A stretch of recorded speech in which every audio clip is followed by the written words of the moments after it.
Race 7 is the feature race of the day, the Tui's New Golden Slipper, $3.5 million Group 1 race for the 2-year-olds. The Dash for Cash. Okay. Criterion's $14, Fast and Rocking 19, Crucio 101.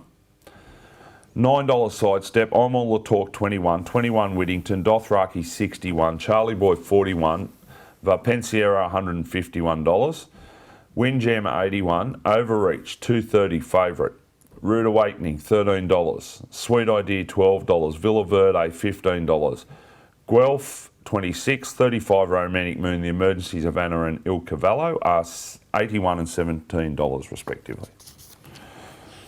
What's viewing? The favourite will be winning. History shows Barrier 1 is the best barrier in this race. People will say to you, oh, but it's a wet track. You know, on wet tracks at Rose Hill, they come down the outside. Well, history suggests otherwise on this day. 2008 and 2009 were the last two wet tracks we've had in Golden Slippers. And they were won by Sebring and Feel and Ready, who made their runs up along the fence from back in the field.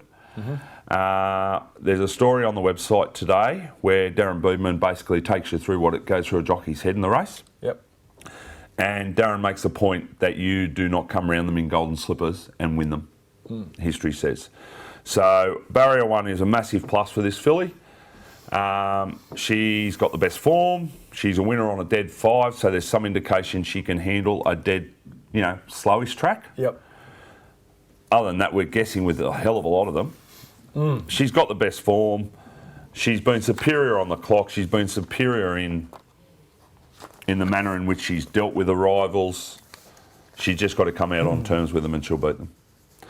What I have done, if there's a horse, if it was a good to dead track, then I do think Sidestep's a horse with the blinkers on that can improve substantially. Yep. His time was okay the other day, you know, and I do, whilst I'm not a massive times man, 1,200, 1,100 metre times at Rose Hill I find hold up pretty true. Okay.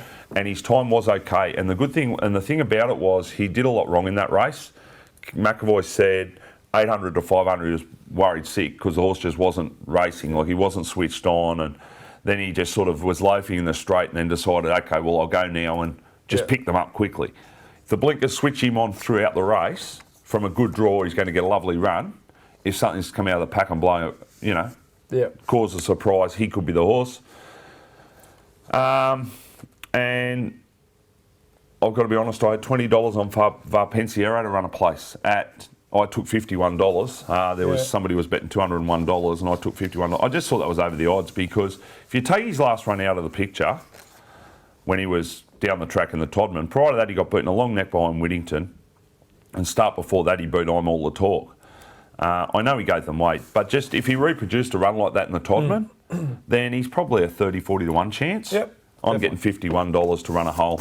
So outside that, I do think Overreach will win the race, but I think she's clearly the horse they've got to beat. Yeah, I've got the race down to 3, Overreach, Sweet Idea and Villa Verde. Overreach and Villa Verde, just on times, they're the two best horses on times pretty clearly as well so far this season. Obviously, one's drawn barrier 1, one's drawn barrier 17. Overreach beat Villa Verde pretty comfortably last start, but... Smashed it. It can't find 4.5 lengths in fitness. Yeah, but the thing is that it's a very different race, this race, to the one that the Melton Shandon, otherwise known as the Riesling. One was running through the line at 1,000 miles an hour, and the other thing was gasping for air. Yeah, very different race, mate. Very different race, totally different races. I'm not going to say that Villa Verde can't turn the tables. I think I've got Overreach on top. I think Sweet Idea is really, really a professional. When you say it's a different race, which way are you talking? It's a tougher race. It's a high-pressure race. They're going to be going from the outset. Overreach led, they walked in that race, and then all she did was sprint up through the last 600. Mate, I wouldn't suggest they walked because if you have a look at what she ran, she ran 110.7. 110.07. Yeah. You know, that's not walking, mate. The open class horses went 109.85 last week. So what do they go? They went the first 600 in 35.60. Yeah, it's the overall time but says they're not walking. Yeah. Well, that's what, 70 seconds. I'm just saying the nature of this race, the shape of this race will be very different to that race. High pressure. So, all right, so I'm asking you the question, do you want to be on the horse that ran through the line of the Raider Knots, or do you want to be on the one, if it's high pressure, Well, that was I've the just said Gaspin that I've Ferreira got at the overreach film? on Yeah, I top, know.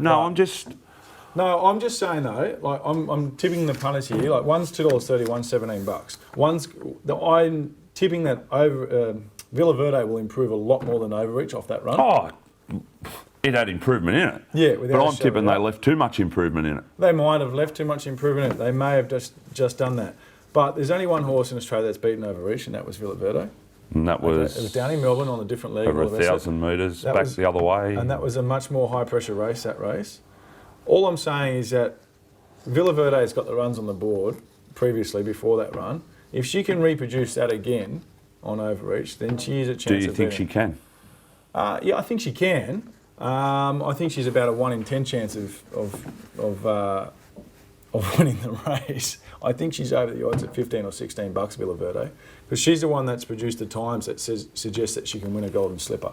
And I'm tipping if she wasn't out in barrier 17 or what will come into 15, I presume. He could draw barrier 2 and it's still got no chance of beating that. Okay. Well, and the other thing is that she's also bred to go very good in the wet. She's by not a single doubt out of a Kenmare mare. That sounds a bit hard to say. Kenmare? A Kenmare mare? A Kenmare mare. A mare by Kenmare. A mare by Kenmare or a Kenmare mare, depending on how you want to look at it. That's bred to swim. Sweet Idea, beat the boys 2 starts back in the Silver Slipper. Not normally the best form race for the Golden Slipper, although it worked last year. She has proven herself. Look, she's just a professional. She is a good horse. She hasn't finished further back than second in 5 starts. She's proven in a high pressure race, courtesy of the Magic Millions runners-up check, and the winner of that race looks like it might be a decent horse. She's proven in the wet. She's the kind of horse, if you're having trifectas and first falls, you've absolutely got to put her in. And then I just made a small note of the sort of the big roughies that I thought that might be better suited in a high pressure race compared to the ones that they've had. Is Charlie Boy. Nothing went right from him last start. 2 starts back, he was on a heavy track. Let's hope it doesn't get there for him. And Windjammer as well. I thought he probably looks more like a size horse, but he might improve at 100 to 1 or 80 to 1 as well. Okay. But we'll see. I'm going to come and find you if Villa Verde hits the line there on Saturday. I'll throw rocks at it, mate. She's a lovely looking horse, that Villa Verde. Yeah, but I said going into that last run, I had concerns after Michael Rod's comments about the blow it had after a gallop. I just can't see how they can find that in 2 weeks. They've got to find too much. Look, you might be right. Surely. There's a bit of, yeah.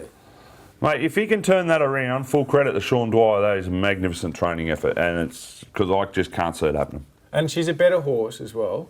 Don't forget, she's a better horse ridden with a sit. She was up outside Overreach. I can't see why Overreach couldn't be a bit like, if they want to go nuts, why can't she just sit behind them? She Dart could. up the inside, because they'll all roll off the track. They do it every year. Should bang. Right? And the winners dive up the fence all the time in this race. Just do that. Just sit behind them, wait till they get off the track and go bang. See Yes. Oh, look, she's the one to beat. Don't get me wrong. She's the one that they have to beat. But I think if there's 2 horses that can beat her, Villa Verde has beaten her before and can do it again. I'm not saying she definitely will. And Sweet Idea is the ultimate You professional. once tipped more winners than me in this. Hey? I'm joking up. Come on.